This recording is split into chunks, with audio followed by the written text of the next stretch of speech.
அவருக்கு நாம சாட்சியாய் வாழணும். முதலாவது උන්වහන්සේ சாட்சிமத்துவ ஜீவத்தை அவருடைய நற்செய்தியை அவர் உங்களோட வாழ்க்கையில செய்த நன்மையை மற்றவர்களுக்கு சொல்ல வேண்டியது உங்கள் மேலேயும் என் மேலேயும் விழுந்திருக்கிற பெரிய கடமை. උන්වහන්සේ ගැන සුභාරංචි ඔබ මන කළා වූ දේ ඒ යහපත් දේ අන්න සමග ප්‍රකාශ කරන එක කරන්න ඕනේ කියන එකයි අපිට තිබෙන වගකීම.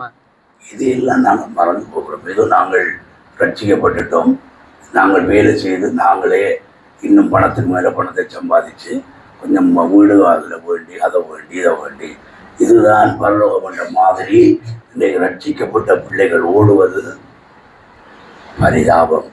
අද මේ දේවල් අමතක කරමින් තමාටම කියලා ජීවත් වෙමින් තමාගේ කරුණු කාරණාව නිසා ඒ වෙනුවෙන් මේ වෑයම් වෙලා ජීවත් වෙලා සිටින අය අද බෝධිස සිටිනවා. ඒක ඊතන විට දුකිත භාවයයි.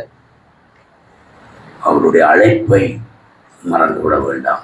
ඔබගේ කැඳවීම අමතක නොකරන්න. எங்களை அழைக்கிறதுக்காக அவர் தன்னையே விலக்கிரியம் கொடுத்திருக்கிறார். අපෝ කැඳවන පිණිස උන්වහන්සේ තමාම පූජාවක් ලෙස උන්වහන්සේ කම කළා. ජීවනය அவர் கொடுத்தார். තමාගේ ජීවනය උන්වහන්සේ පූජා කළා.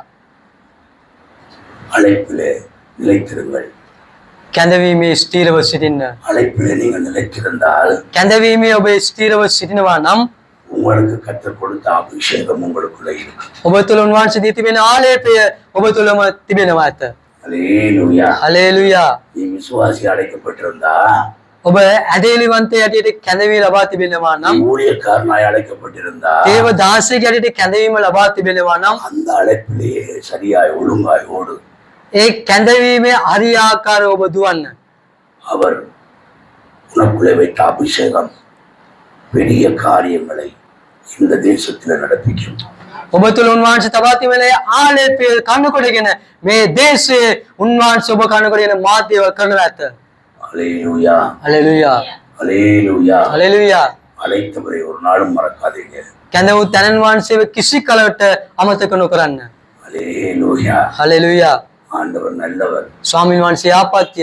அவர் எங்களை 100% எங்களை நம்புகிறார்.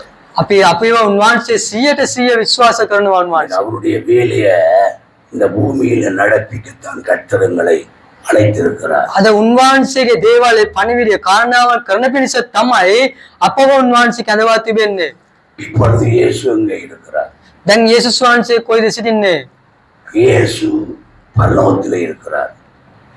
அவர் இந்த பூமியில இருந்து எடுத்துக்கொள்ளப்படுகிற பொழுது அவர் சொல்லிட்டு போனார், நான் போகிறேன், தேற்றரவாளராகிய பரிசுத்த ஆவியானவரை உங்கள் மத்தியிலே அனுப்புகிறேன், அவர் உங்களை சகல சத்தியத்துக்குள்ளும் நடத்துவார். යේසුස් වහන්සේ මෙලෙස පැවසුවා. උන්වහන්සේ පොළොවේ උන්වහන්සේ ස්වර්ගයට උසුලාගත පසුව වහන්සේ කිව්වා, මම යමි, මම ගොස් නුඹලා වෙනුවෙන් නුඹලා සංසන පිණිස සැනසෙලි කාරණයම් සුදාත්මින් වහන්සේ එවනවා ඇත. උන්වහන්සේ නුඹලාව සියලු සත්‍ය කරා මඟ පෙන්වනවා ඇත කියා. அந்த ஆவியானவர் இன்றைக்கு எனக்குள்ளும் உங்களுக்குள்ளும் தான் வாசம் பண்ணுகிறார். ඒ ආත්මෙන් වහන්සේ අද මා තුලත් ඔබ තුල තමයි ජීවත් වෙන්නේ. அவர் சரீரம் பரலோகத்தில் இருக்கிறபடினால இந்த பூமியில் அவருடைய ஆவிதான் இருக்குது. වහන්සේගේ ශරීරය ස්වර්ගයේ තිබෙන නිසා වහන්සේගේ ආත්මය මේ පොළවේ තිබෙනවා අප සමග. ஆவியானவருக்கு இன்னைக்கு சரீரம் தேவை. ඒ ආත්මයන් වහන්සේට ශරීරයක් අවශ්‍ය වෙනවා. அதுக்கு தான் அவர் எங்களை தெரிஞ்சு கொண்டார்.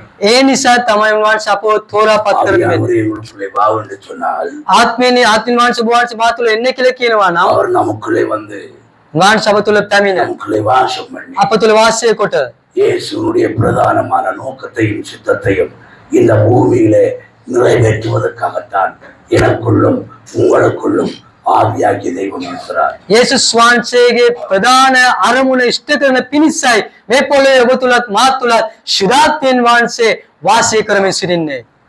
தெரிந்து கொண்டு எங்களை அழைத்திருக்கிறார்.